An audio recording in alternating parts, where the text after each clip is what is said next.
رمضان کے چوتھے روزے کی عبادت کے بعد رمضان کے پانچویں روزے کی عبادت کا اہتمام شروع ہو جاتا ہے، اور پانچویں روزے کی عبادت کچھ یوں ہے کہ بعد نماز فجر الاسماء الحسنی اللہ تعالیٰ کے 99 نام آپ نے 3 مرتبہ پڑھنے ہیں۔ اس کے بعد جب آپ نے نماز ظہر ادا کر لی تو آپ نے یہ چھوٹی سی آیت 17 مرتبہ پڑھنی ہے۔ اس کے بعد جب آپ نے نماز عصر ادا کر لی تو سورہ ملک ہے تو تھوڑی سی بڑی، صرف آپ نے 2 مرتبہ پڑھنی ہے، اور اس کے بعد نماز مغرب ادا کرنے کے بعد دعائے مغفرت 2 تسبیح پڑھنی ہے۔ تسبیح بیسیکلی وہ یعنی کہ جو دانوں والی تسبیح ہوتی ہے اس کو آپ نے 2 دفعہ کمپلیٹ کرنا ہے۔ اس کے بعد نماز عشاء ادا کرنے کے بعد صلاۃ و تسبیح 4 رکعت نفل 1 مرتبہ پڑھنا ہے۔ طریقہ آپ کو میں نے پہلے دوسرے روزے کی ویڈیو میں بتایا تھا، اگر جن لوگوں کو نہیں پتا تو دوبارہ میں ریپیٹ کر دیتا ہوں۔ صلاۃ و تسبیح کا طریقہ یہ ہے، سب سے پہلے تسبیح یہ ہے سبحان اللہ والحمد للہ ولا الہ الا اللہ واللہ اکبر، اور اب طریقہ یہ ہے کہ 4 رکعت صلاۃ و تسبیح کی نیت کیجئے، اور اس کے بعد جو آپ کو میں پیٹرن یعنی کہ جو طریقہ کار بتا رہا ہوں اس حساب سے پڑھنی ہے۔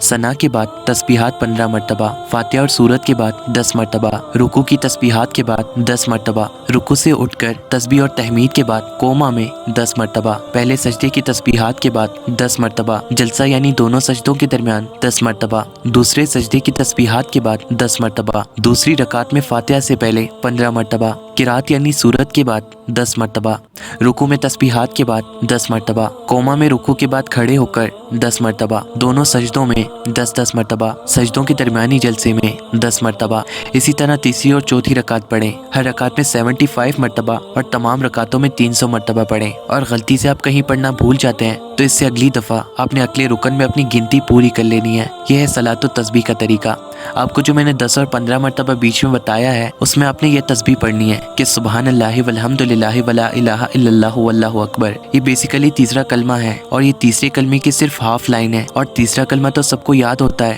تو یہ تھی آپ کے 5ویں روزے کی عبادت، اور 5ویں روزے کے بارے میں حضور صلی اللہ علیہ وآلہ وسلم کا فرمان ہے کہ اللہ تعالیٰ 5ویں دن جنت الماوا میں ہزار شہر یعنی 10 لاکھ تم کو عطا کرے گا، اور ہر شہر میں 70,000 گھر ہوں گے، اور ہر گھر میں 70,000 کھانے کے دسترخوان بچھے ہوں گے، اور ہر دسترخوان پر 70,000 چھوٹے دسترخوان بچھے ہوں گے، اور ہر دسترخوان پر 60,000 رنگ کی غذائیں ہوں گی جن میں سے کوئی ایک بھی دوسری غذا کے ساتھ شباہت نہیں رکھتی۔ اور یہاں میں آپ کو ایک بات خود سے سمجھانا چاہتا ہوں، لیکن پلیز اسے سمجھیے گا ضرور۔ آپ جو افطار کے دسترخوان کی پکچرز کیپچر کر کے جو آپ سوشل میڈیا پر پوسٹ کرتے ہو اسے کرنا چھوڑ دیں، کیونکہ آپ جیسی غذائیں ہر کسی کے پاس میسر نہیں ہیں، کیونکہ ہماری وجہ سے ایک وہ ایسی ماں ہے جو رمضان میں بھی جھوٹ بولتی ہے، اور وہ ہے غریب کی ماں کہ بیٹا تو کھا لے مجھے بھوک نہیں ہے۔ آپ خود سوچئے کس کو بھوک نہیں ہوگی، ہر بندہ اس ٹائم کھانے کا طلبگار ہوتا ہے۔ تو پلیز اس بات کا خیال رکھیں، اور اگر آپ کو زیادہ ہی شوق ہے تو آپ واٹس ایپ تک اسے محدود رکھیں، اور واٹس ایپ میں ان کانٹیکٹ تک محدود رکھیں جو آپ جیسے گھرانوں سے تعلق رکھتے ہوں۔ آپ کے پاس جو ہے خفیہ رکھ کر